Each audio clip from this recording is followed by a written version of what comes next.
Good evening.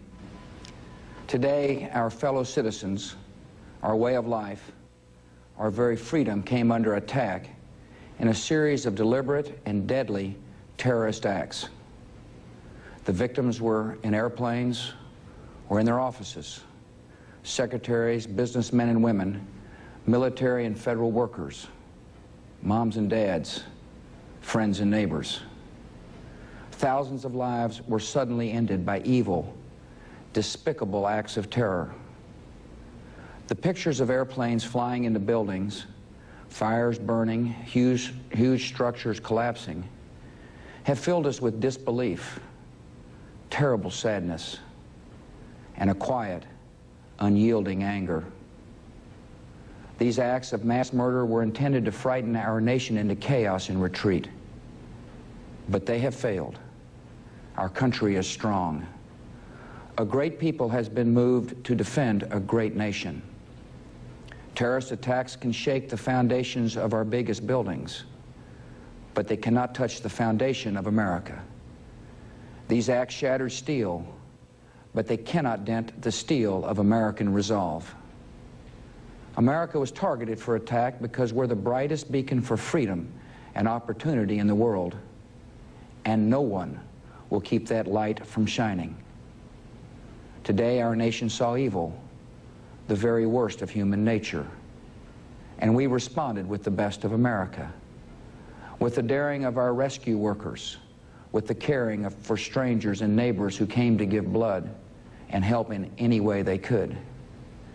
Immediately following the first attack, I implemented our government's emergency response plans. Our military is powerful, and it's prepared. Our emergency teams are working in New York City and Washington, D.C. to help with local rescue efforts. Our first priority is to get help to those who have been injured and to take every precaution to protect our citizens at home and around the world from further attacks. The functions of our government continue without interruption. Federal agencies in Washington, which had to be evacuated today, are reopening for essential personnel tonight and will be open for business tomorrow. Our financial institutions remain strong, and the American economy will be open for business as well. The search is underway for those who are behind these evil acts. I've directed the full resources of our intelligence and law enforcement communities to find those responsible and to bring them to justice. We will make no distinction between the terrorists who committed these acts and those who harbor them. I appreciate so very much the members of Congress who have joined me in strongly condemning these attacks. And on behalf of the American people, I thank the many world leaders who have called to offer their condolences and assistance. America and our friends and allies join with all those who want peace and security in the world, and we stand together to win the war against terrorism.